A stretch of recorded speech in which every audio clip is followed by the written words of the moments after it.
Hi, I'm Lisa. Let's learn some professional words and expressions that native speakers use. One of the main ways that you can recognize a native speaker compared to a non-native speaker is the expressions they use. Generally, native speakers use so many of them. For example, a non-native speaker might say, 10 lawyers work for our firm. But a native speaker might say, we have 10 lawyers on staff. So they would use the expression on staff. A non-native speaker might say, how did you choose your profession? But a native speaker might say, how did you get into the field? They use the expression, get into the field. And that's one of the final steps of fluency, to not only be able to understand the expressions, but to be able to use them yourself. This is part 2 of my conversation with a native speaker who works in Los Angeles. You will listen to my conversation with Ashley Fitch. Ashley is an interior designer working for an architecture firm.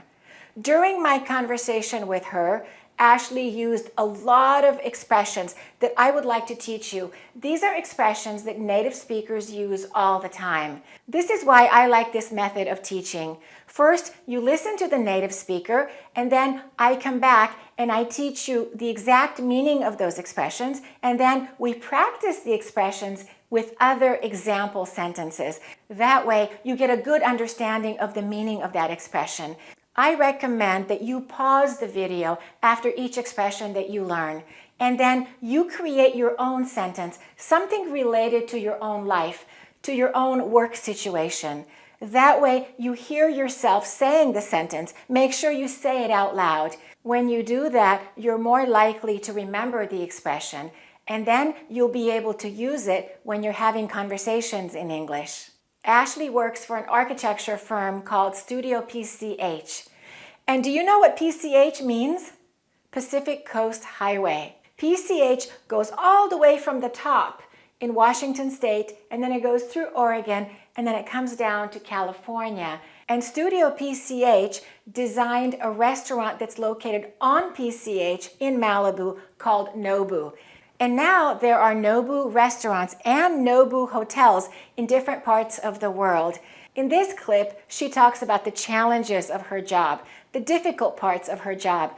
Let's listen to her, and then I will come back and we will talk about the expressions that she used. I would think that dealing with people could be challenging. Definitely. And stressful. Yeah. There's always deadlines or... Definitely. It's time, it's money. They want it done ASAP.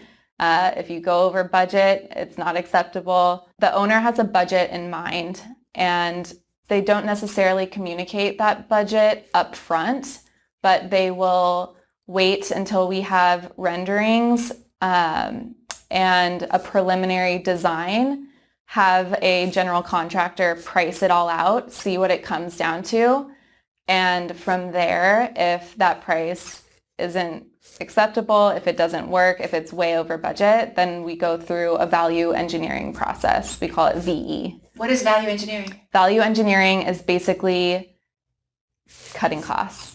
Plain and simple. Value engineering means cutting costs. Yeah. That's interesting. Yeah. It's a nice way to put it. It's a nice way to say, let's do it cheaper. Exactly. We don't want to spend this much money. Let's do it cheaper. Okay. It's so interesting to me how these words exist. Yeah, I know. To explain something. It just sounds so much nicer to say, let's do some value engineering. Those words for a designer is like a dagger to the heart. But let's do some value engineering is like a dagger to the heart. Yeah. I'm sure that most of you know this expression, ASAP. Time, it's money. They want it done ASAP. Some people say ASAP, and some people say ASAP. Ashley said they want it done ASAP. And you know what that means, right? As soon as possible. Repeat after me. The boss wants it done ASAP. You'd better do it ASAP. Let's listen to the way Ashley used the expression to have in mind. The owner has a budget in mind, and they don't necessarily communicate that budget up front. To have something in mind. Ashley said, the boss has a budget in mind. To have something in mind is to have a plan, an idea about what you want to do. For example, I often hear it used this way. You go to buy a car and you say to the salesman, I'd like to buy a car. And he says, do you have a budget in mind? Do you have a budget in mind? That means, how much money do you want to spend? Or, let's do something tonight. What do you have in mind? Repeat after me. What do you have in mind? What do you want to do? Let's listen to the way Ashley used the expression up front. The owner has a budget in mind, and they don't necessarily communicate that budget up front. Up front means in advance.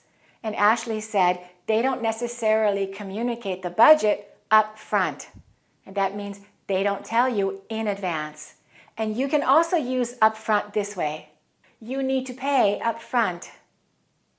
We need 50% of the money up front. Ashley used the expression to go over budget 2 different times. Let's listen to the way she used it. If you go over budget, it's not acceptable. The first time she said, if you go over budget, it's not acceptable. To go over budget is to cost more than the amount allowed in the budget. You can say, the house is half finished and it's already over budget. Or the boss is angry because we went over budget. And let's use the word way, because she also said way over budget. If it's way over budget, then we go through a value engineering process. We call it VE. Instead of saying a lot or too much, you can say way. Is German similar to Russian? No, it's way different. Or it was way too hot today. Repeat after me. The project is way over budget. Let's listen to the way Ashley used VE, value engineering. Value engineering is basically cutting costs, plain and simple. Value engineering means cutting costs. Yeah. She said value engineering is basically cutting costs. So to save money. And let's look at a sentence that I found online using value engineering. Through some value engineering, a project at Lake Wichita may be completed for less than the expected price tag. And I'm sure you know what cutting costs means, right? To spend less money or to lower the costs. But let's make sure you can use it in a good sentence. Repeat after me.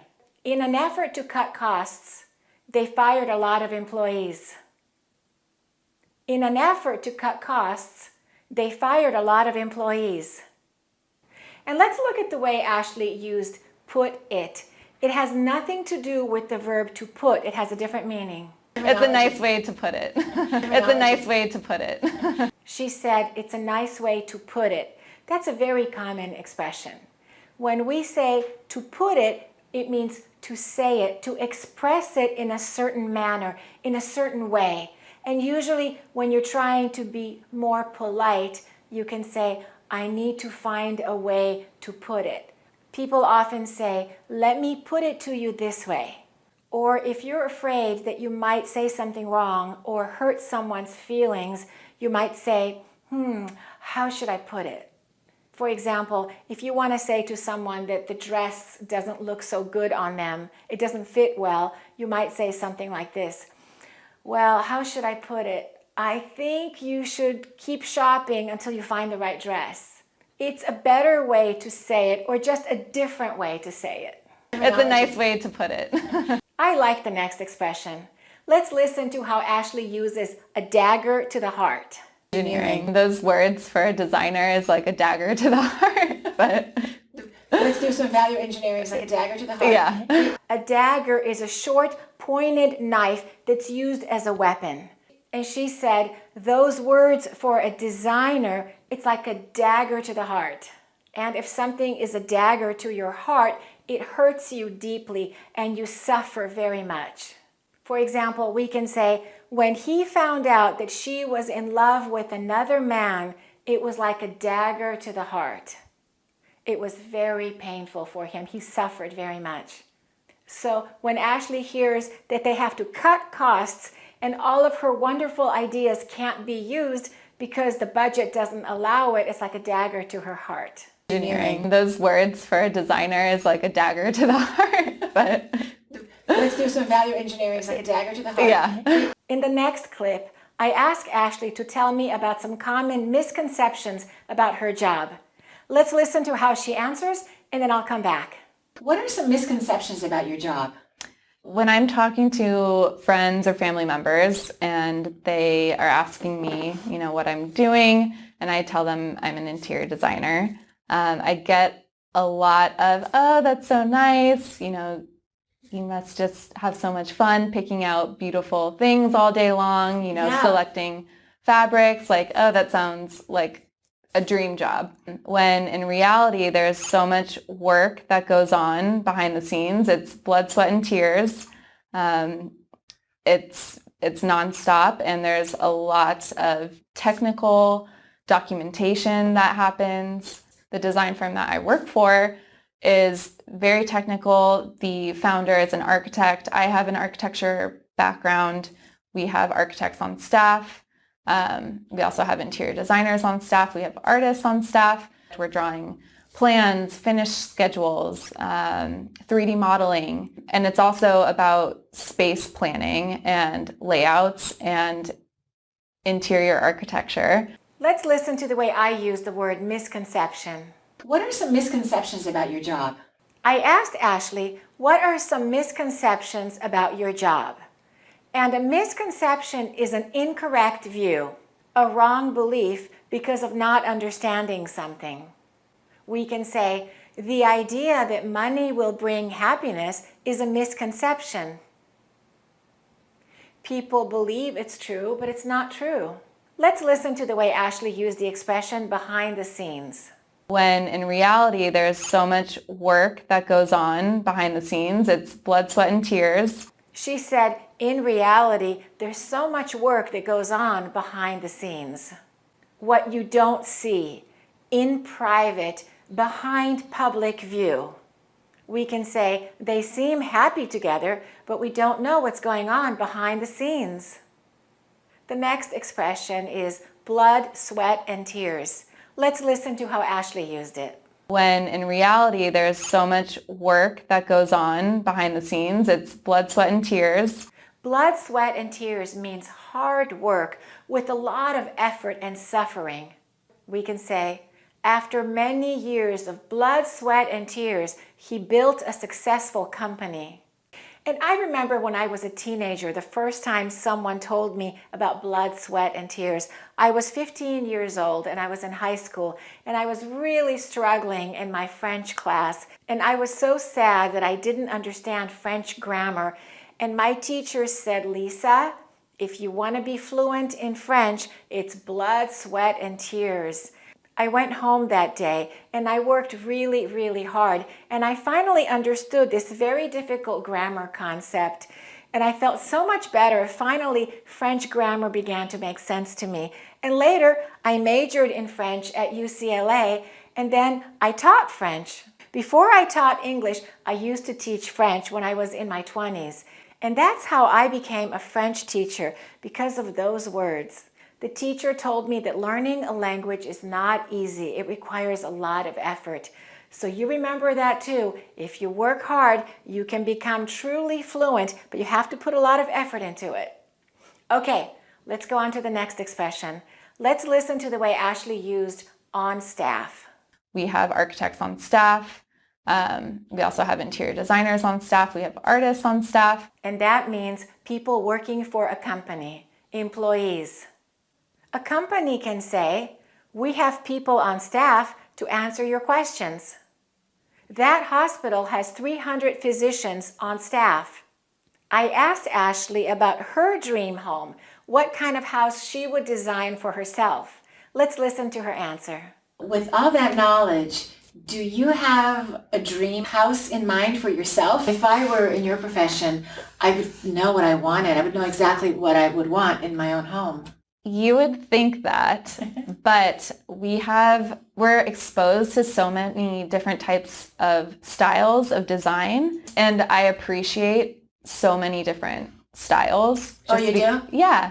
So I think for me, it's going to be a little bit tricky honing in on, which style to go for.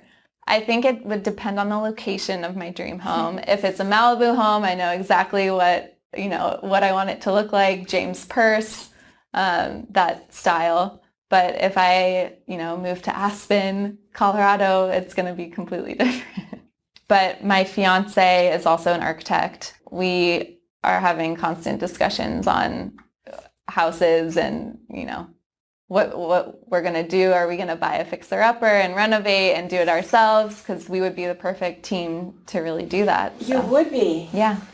And you would probably save a lot of money that way rather than buying something that someone else completed. Exactly. And I think we have specific tastes as well. So if we do buy something that is previously renovated, it's definitely not going to speak to us specifically. There's going to be certain things that we'll want to change. So we might as well just start from scratch. Do you work as a consultant? I mean, I should start charging them. You should start charging for that. That's a very valuable skill. Yeah. Let's listen to the way Ashley used the expression, you would think that.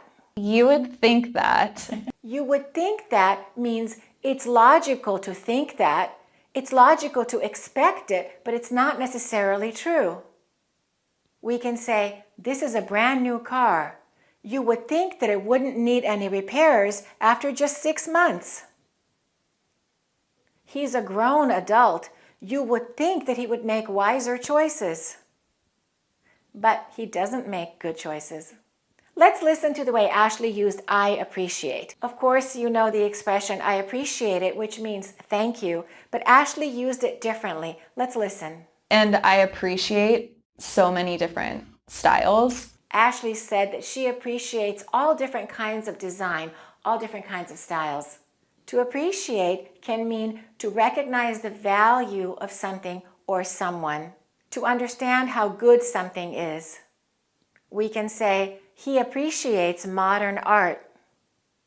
We both appreciate classical music, and we like to go to concerts together.